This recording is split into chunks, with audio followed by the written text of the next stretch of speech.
it's being delivered by somebody who phenotypically is supposed to be somebody who they can point to and say, well, if he's saying that or they're saying that, then clearly the rest of you just need to pull yourselves by the bootstraps. And to me, that's the most hurtful part, because again, listening to him on LBC, just from an educated perspective of anyone that can just look at him trying to articulate something based in nothing was the most hilarious thing for me, to hear him try to speak about, the difference in attainment levels for, Black African kids versus, Caribbean kids, and denoting that racism cannot be the singular, common denominator there. If one group of that same race is thriving in one place, the basics of somebody who even is not on any sort of, higher academic standard should be able to deduce something from that, let alone somebody who claims to be a doctor and whatever it is that he is a doctor in. And again, just seeing how, again, as you said, that gives ammunition to lots of people and lots of institutions, which is, I think, for me, is the biggest thing. It's not the interpersonal, which this report highlights that there is that to a certain degree. It's the institutional stuff, the work that I would say was long overdue before last summer, but I'll say last summer actually kicked a lot of institutions' butt in terms of actually challenging them to really start to look into these structures, these systems, these, pay gap disparities, all these things, this accessibility questions, especially, education institutions looking at the disparities for particular demographics of Black kids. All of this, like now, this seems to be an opportunity that I believe could really, really put that work 10 steps back. Because we've already been pushing for it. And I say this summer, we kind of got a little bit more leverage to be able to go back and say, now we can see, nobody can actually argue that, the systems, the structures are disproportionately impacting these groups in these said ways. And numerous reports have highlighted the same disproportionalities over and over again. But this, to me, the saddening part is just the fact that, again, it's delivered by somebody who looks like us and ultimately almost really does 10 times more of a disservice to what the information is in itself, because then that really just creates this, what we already know exists within our society in terms of respectability politics, this, Black exceptionalism, all these types of things is so much more, prevalent when it's delivered through somebody that's supposed to be, one of the affected groups, as it were. Excellent analysis. So I'm in a slightly different place in that I extrapolated my emotion a long time ago because it just doesn't mean anything. How I grew up anyway, I was quite numb to a lot of things. I came to this movement when I was 18. I joined Panther UK in 1993, May 7, 1993, because Stephen Lawrence was killed. And where I actually realized how this system worked is the Socialist Workers' Party created Black Panther UK to co-opt African, Caribbean, and Asian people, because it was only politically Black, it wasn't African Black, into the Socialist Workers' Party. So they created a vehicle, funded a newspaper, which I used to write for at 18. And then it came to a question of self-defense. And there was a split in the organization. And all of the Asians in the organization went on the side of not wanting self-defense. And the large majority of my African Caribbean comrades came onto the other side and wanted self-defense. So as naive as I was at 19 at the time when the split came, and we actually were made abundantly aware that the Socialist Workers' Party had set the organization up, funded it, we used to print the newspaper at their headquarters. I asked the question, you couldn't protect me on the Saturday, May 8, 1993, in the Welling March, because I got hit in the eye by police with a truncheon as a baptism of fire on my initiation. So if you can't protect me, we must need self-defense. And they were adamantly opposed. So it started to teach me about the system, how we are played, how we don't see the bigger picture thinking, and how we fit in as pawns. So at this stage, 30 years later, I have to have a clarity that is at an institutional level, and that we can't be encumbered by emotion anymore, because Boris Johnson's first term is Trump's first term.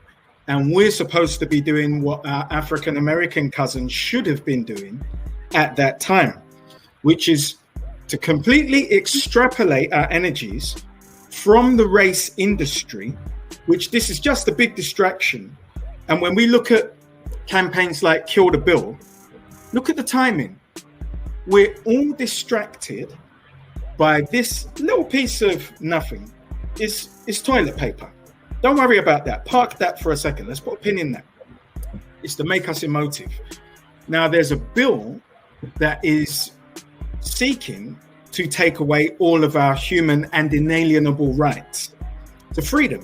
Now, if you can't congregate to have a peaceful observation, which they wanted to make an example out of those English roses who were defiant, nothing about conflicting orders is true. It's all false. And as much as the wolf investigated itself on that report is as much as the wolf investigated itself on this report. So let's just understand that they are the tactics of warfare, and it's all fair because it's warfare. It's a game, but it's not child's play. So we've got to be aware of the game that we're playing. So I have now come to the space where, being on a more metaphysical journey in my own life, I'm looking at how they're utilizing our metaphysical energy against us. In that, if you remember the movie Monsters, Inc., they would collect the screams of children to fill the bathrooms. And that's exactly what they're doing with us. So here we go. This is Labour. This is Conservative. Left hand, right hand. You go far right, you've got Socialist. Far left, you've got Socialist Workers' Party, Labour. You go far right, today is EDL, and then you have Conservative Party. None so diametrically opposed. You could get a sheet of paper between them. This is about the state of it. What they do with us in the middle, and let's just describe us as 1/3 is absolutely for our politics, which is self-determination and recognizing us as an ethnicity and really wanting to go after initiatives like Black Pound Day. 1/3 is diametrically opposed, like David Lammy. You are Black English, not even Black British anymore. We've improved, although for our ethnicity, I'm not sure if we can be English. And then you have 1/3 who are in between. You just go with the wind. What the role of the body is to do, and this is where the metaphysical component comes in. Shake us up. This is just energy now. Rubbing of the hands, the two sides. And when you separate, there's a vacuum, which is energy. We are in between that energy. And then whatever we react to, they just do this. It's Tai Chi. No resistance whatsoever, just calm energy. But they're playing at the level of a Tai Chi master because we don't have the bigger picture thinking. Like me at 19, I'm only seeing Panther UK. I wasn't seeing that the Socialist Workers' Party had set it up. So I didn't even understand what the bigger picture was. Now, if the bigger picture in the United Kingdom, the US, and all countries globally influenced by China, who own more of the world, after the IMF, they own most of the world's debt. So when you see the totalitarian measures being adopted by governments, and if we were to conclude that the virus would bring about the measures to bring a vaccine, and it were that way around, it wouldn't seem so unusual. Because when you go into that problem, solution, problem, reaction, solution, we are now all reacting, and we put celebrities there because it's palatable, and our rights need to be restricted, just like in 9/11. You have a big event that is too hard for most of us to comprehend because it would create a conflict in our minds where we just couldn't cope. So we choose for what we go for, what we know. We trust our government. They are there to protect us. They would never seek to restrict our inalienable rights because this is a democracy. It just goes to how naive we are. And all they're doing is Tai Chi. No, if African Caribbeans are opposed, we have funding for African Caribbeans who are actors, because when you say cut, the movie ends. So it's just a played role. So we all fall into line. I don't want to go too far into this, but when we are looking at a bigger picture that involves us potentially losing our human rights, there's always some distraction, because remember, as cultural leaders, what do? We set the tone. So we're all reacting to this, but there's a bigger bill, and we will be the biggest victims of that bill. If you see policemen who will punch their English roles, kneel on them and handcuff them, when it comes to men like me and Kay, our lives are actually at risk. So we've now got to be pragmatists in how we look at the ground. And if we imagine ourselves in the first term of Trump, we must get behind an institution that is going to create cohesion across the organizations. So at an institutional level, just like the royal family with their damage control released a letter for and on behalf of the family to the government, to the British public, we need to be able to do that. The Worldwide Council of Jewry can do that. The Islamic councils can do that. And if you look to any other ethnicities, Greeks, whoever, they have that body that can do that. We don't know whether to poop or go blind, and we're looking everywhere. And because we have no cohesion, we have no funding, we're not self-sustaining. You can't do that, Dean. We don't have it. You can't do that. So we're going to figure it out. But the key, and I will say this in closing, is to understand the purpose of characters like Tony Sewell. And I'm going to preface it with this. I'm going to give you an acronym. Tony Sewell, Kemi Badenoch, Trevor Phillips, Sean Bailey, and people of this ilk, to give you the acronym, creatures of opposing nuances, because we don't use the term anymore, it's unkind. But I'm going to say something to you. My humanity now observes them as fellow Africans and says, they didn't start out this way. But we don't socially or economically reward our advocates and our champions. And I'll tell you myself, Malcolm X was my greatest teacher, but 6 months after closing my business, he's taught me to be isolated and broke. So we do not reward our advocates or our champions. But I tell you who does. White supremacy rewards them with titles, positions, and geld, coin. So I'm not so hard in that way. I understand the environment that creates them, and we know we've got to create a layer of leadership. When we're all clear, now we must align around a vehicle that can go against their tide and carry us in our own sovereign direction.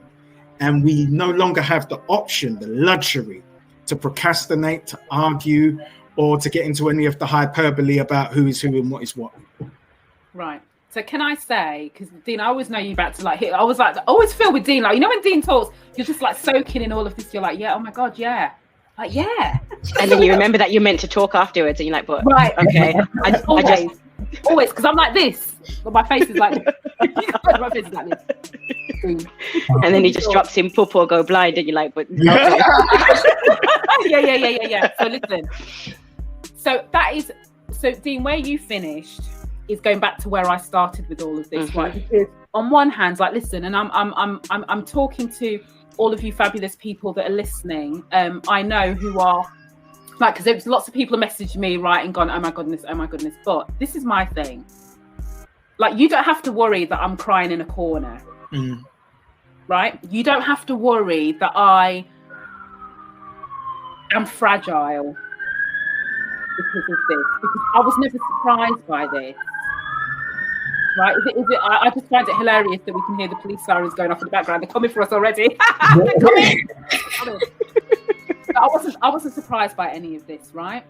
But I still maintain, once I got through, like, so my partner printed off the report. I told him, why bother? Like, just a complete waste of paper, right? Why bother? You know, we don't need to talk. We don't need to hear on page like 45 or wherever it is, where they've basically said we're not going to focus on the disproportionate impact on ethnic minorities, because we believe that we're going to focus on everybody, and we also feel like poor white boys need more help, And we also, right? So I'm not going to get into that because I can pull apart every single thing on every single page that was written to just and the bit where my emotion came into this, right? So where my emotion did come into this is kind of what you were saying, Leanne, which is this point about how dare you be so fucking disrespectful, right? About all of the atrocities that have been committed in the name of perpetuating a system that continues to produce favourable outcomes for people who do not look like us. Right? So how dare you? So that's where my emotion came from. So it wasn't about, this whole thing instituted right, like whatever, like, because they're always, listen, Boris Johnson stood up and said, I don't believe the UK is racist. So I'm not being funny, but what did anyone think the report was going to say any different? He already stood up and said that, and he's caught on film. Like we didn't pay any attention to that because yeah. So then everyone was like, let's put our hope. So I want to talk about why we keep putting our hope into Conservatives or Labours, whoever, to Dean's point. It's like much of a muchness, slice of paper in between. Why are we looking external to rectify, to fix, to improve all of these things? I go back to my question, and I said this, Leanne, and I've said this a number of times. What are we willing to do then? Right. And that question is an individual question. That's not a blame, that's not a judgment thing. But what I'm saying is, to Dean's point and to what Kay was saying, we can't use all of our energy on a document that's 258 pages, I think it is, or something ridiculous. Yeah, of nothingness. Of nothingness, right? And as Dean said, why are we not questioning why our civil rights are practically being eroded before our very eyes, all on glorious high definition, and we ain't doing shit, right? So I know that's a slightly off question, but to Dean's point about the distraction, because we've got that going on. What does that report, in its existence or in its not existence, what does this change when we already know the reality that we all